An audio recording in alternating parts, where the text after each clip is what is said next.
Well, the week 9 of college football has officially ended, and it was a lot of good games played this weekend. I'm just going to do a quick recap of each game. Uh, First game to talk about, of course, is the cocktail party, Georgia versus Florida. Uh, it was a good matchup. Um, Georgia won the game 42-20. Georgia's defense had a heck of a day. Did a very, very good job of stopping anything that Florida wanted to do. Florida had some success offensively. They was able to score 20 points, but when it all came down to it, Anthony Richardson, just not that guy when it comes to making consistent plays downfield with passing. And I noticed too, it looked like he might have been hurt. It looked like he was favoring his leg and stuff like that. So we didn't really get to see him scramble too much. He did scramble at sometimes and was able to get first downs, but just the Georgia team as a whole just did really, really well. Um, Florida played okay in some spots defensively, but couldn't get off the field on third downs, and just Georgia just kept extending plays. The only thing that I see about Georgia that they probably want to clean up is their downfield passing. Makes me wonder, what happens if they play against a team, like they're going to play this weekend, and Tennessee that can, score at any moment. And I like Georgia's chances, against Tennessee because they have some good playmakers on the outside. So it's going to be an interesting matchup, going against Tennessee next week. But Georgia continues to look like the number one team. They're balanced. They have both good offense and defense, and they got a heck of a run game as well. So Georgia just continues to win. Florida, on the other hand, got a lot of things they got to fix. Definitely got to show up their defense and get some, offensively going, as far as, their passing. They got one of the best run games in the country. So, but Georgia pretty much shut that down. Like I said, Georgia's just a great team. So, good win for Georgia. The next game I want to talk about was a good game, Ohio State versus Penn State.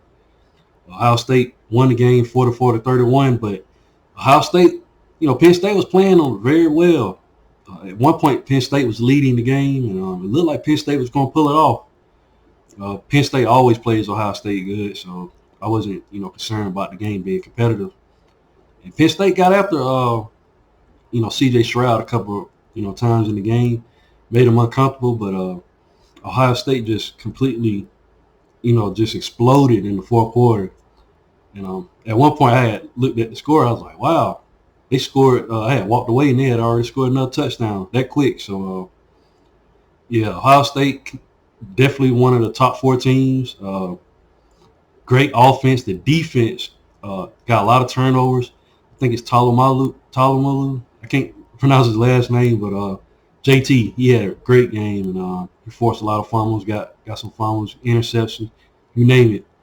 He got it all. And great player on defense. And like I said, Ohio State has a good defense. Jim Knowles is doing a heck of a job with the defense. And, Ohio State just like another team, I can see where people would say, maybe Ohio State's number one.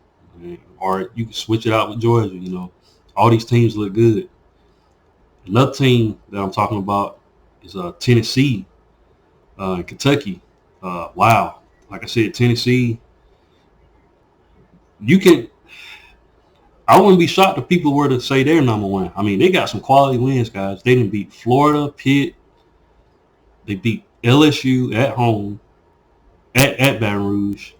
They beat Alabama, and now they have a chance at the number one team in the country in Georgia. They got to go on the road to Athens, but Tennessee has a case to be the number one team in the country right now. I know a lot of people probably, still say Ohio State and Georgia, but they're definitely playing at a high level. They're definitely a top four team, in my opinion. And the defense for Tennessee, they held Kentucky to 6 points. The defense stepped up, guys. I already knew the front seven was good, but the secondary stepped up this game against Kentucky. And Will Levis is a good quarterback, guys. And Kentucky was able to do that. Phenomenal. They shut the run game down. I mean, Tennessee looks scary, guys. I'm just being honest. They look really, really good. Like I said, a lot of people saying, the secondary is not that good. And I feel like, they have to play against a team that has a great quarterback to win, and the top four teams could potentially do that. Ohio State, Georgia, but that's not the problem. Tennessee still can score, and that's the crazy part. They're scoring on great defenses, so it's going to be interesting to see what they do against Georgia this week. That's a lot riding on that game, in that Tennessee and Georgia game this week. So that's going to be interesting. Take my hat off to Tennessee. They're doing a phenomenal job.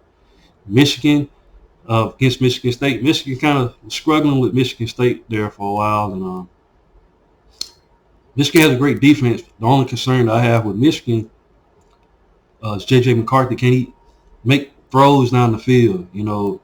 Is that going to – I know they have Ronnie Bell, great player, but is he the type of guy that can take the, top off of defense?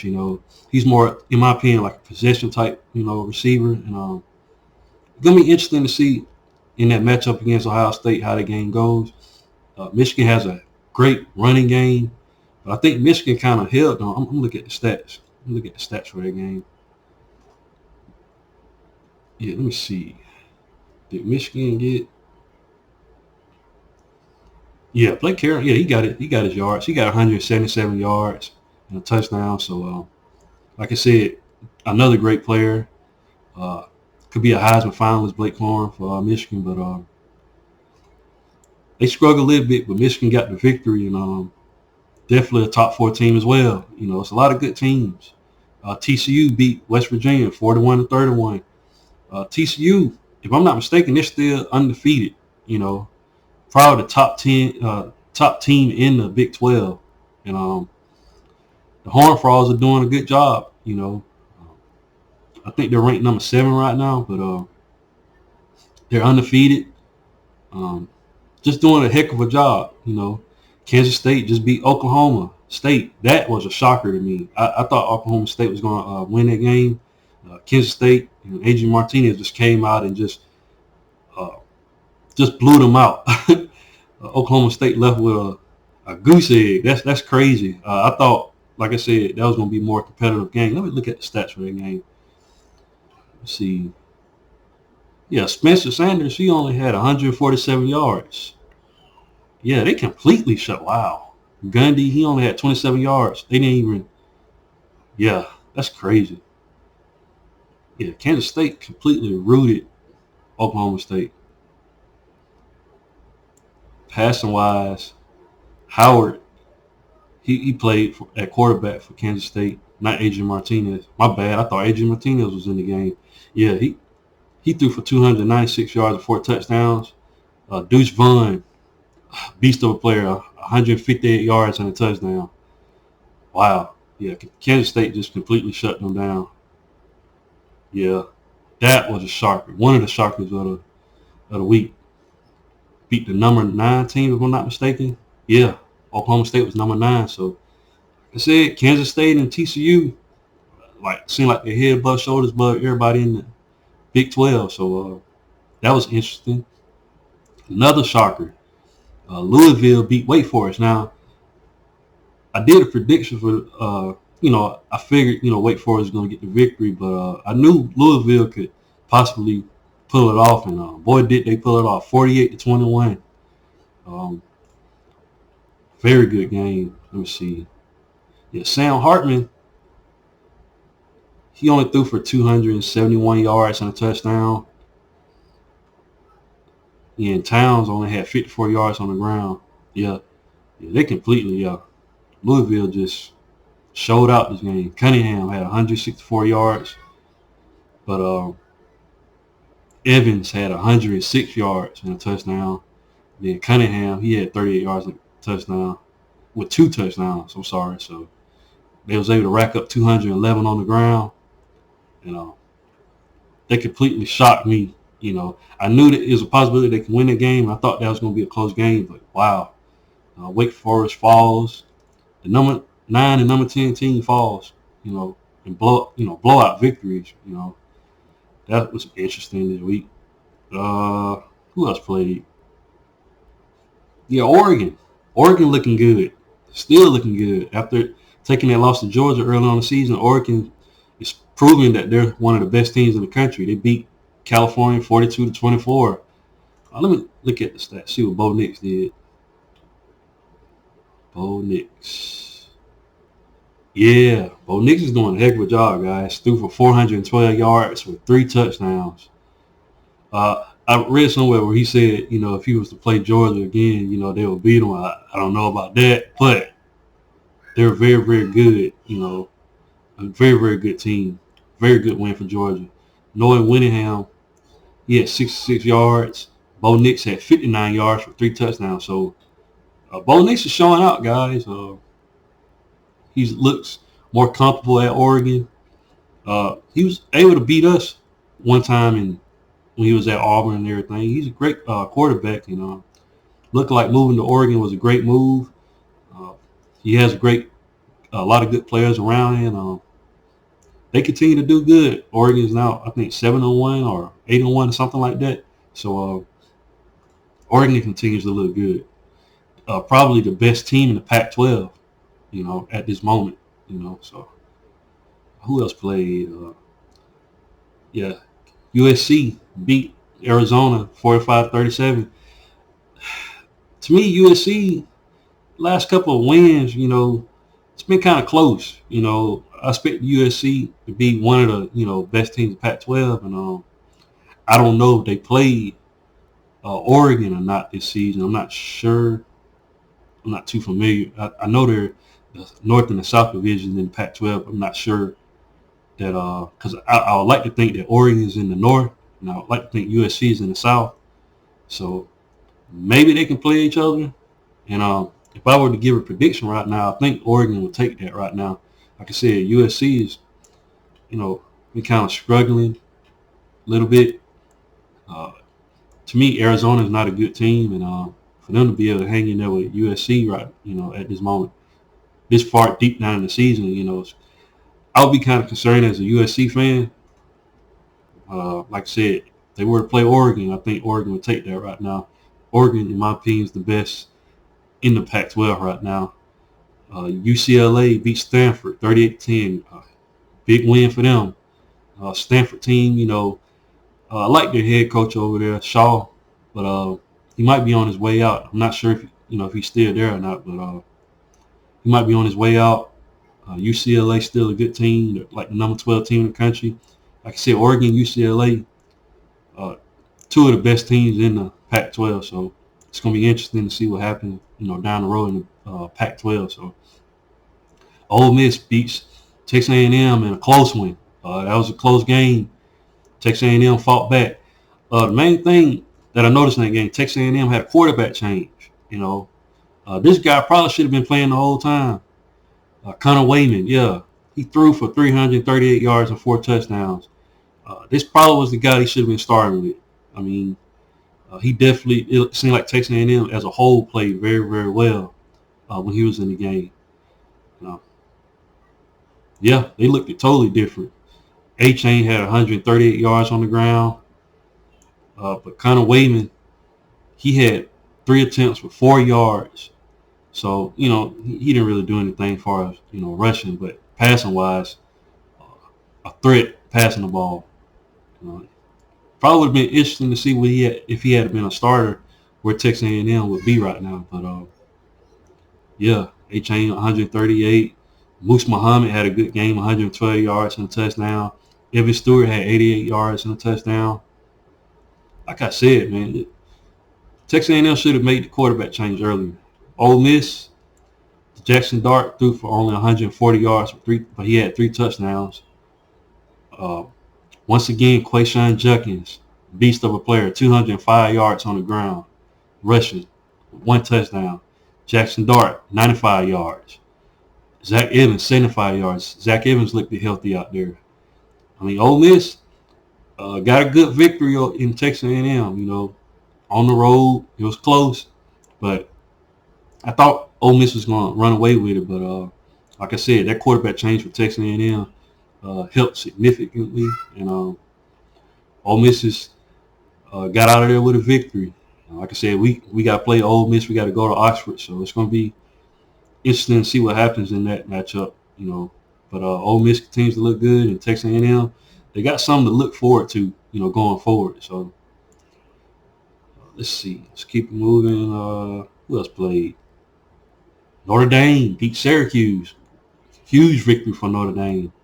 Team in Notre Dame that's been struggling, but they was able to beat a top 16 team in Syracuse. Syracuse almost beat Clemson, and some people probably feel like they should have won that game, but that's a big win for Notre Dame. Uh, they're moving in the right direction.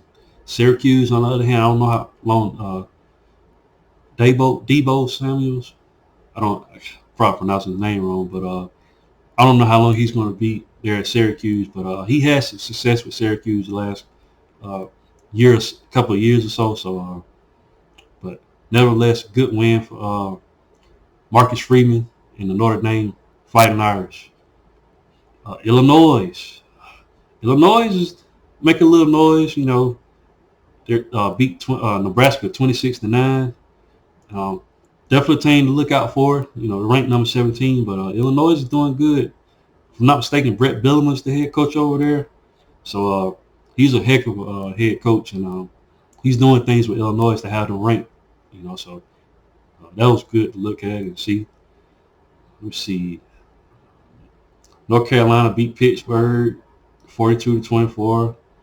See, North Carolina's a team that's been struggling, but let's see what they do. They got a legendary head coach, so it'll be interesting to see what they do going forward into next year. Shocker, Missouri beat South Carolina. I was shocked about that. I thought South Carolina had that, at home. They just came off a good victory against Texas A&M. Missouri came in there and said, nope, got the victory. And Missouri got a pretty good defense, guys. And not so much offensively, but they had the game in hand the whole game. Missouri's just a better team for what I was looking at. And they played Georgia tough. So, it's not like Missouri, it's not that good, but they almost beat Georgia. So it's probably not a shocker that they beat South Carolina, but I just thought South Carolina was on a good streak. They like I said, they beat Texas A&M, a team they haven't beaten, I think, since Texas A&M joined the conference. And a huge victory from Missouri. Who else played? Arkansas versus Auburn. Arkansas completely destroyed Auburn, 41-27. I'm gonna look at the stats for the game. Like I said, KJ Jefferson threw for 234, but Rocket Sanders, what can I say? 171 yards. Just a great player, man. Like I said, him and KJ running, that's hard to stop for any team to play against. They just had a good day, man. Landers had 115 yards. Hasselwood had 61 yards on a touchdown. So Arkansas continues to look good. Great coach in Sam Pittman. He has the program moving in a great direction. And Arkansas going to be a beast, man. I'm telling y'all, a lot of people doesn't really see, the progress that Arkansas has been doing. Arkansas used to be probably the worst team in the SEC West, and they're doing a phenomenal job, guys. So, and like I said, they should have beat Texas A&M.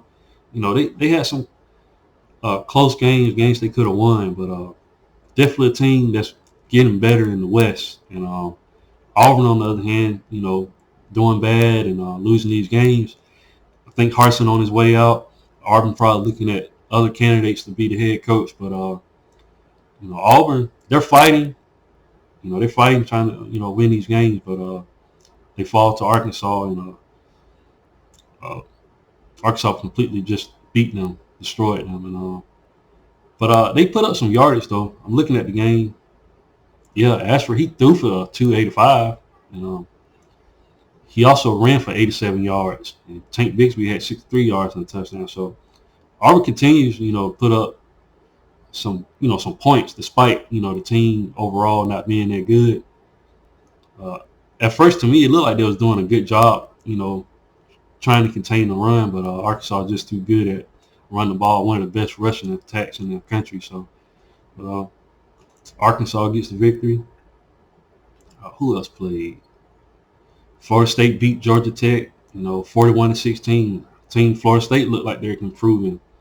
I think they still have to play uh, Clemson. Yeah, they still got to play Clemson later on.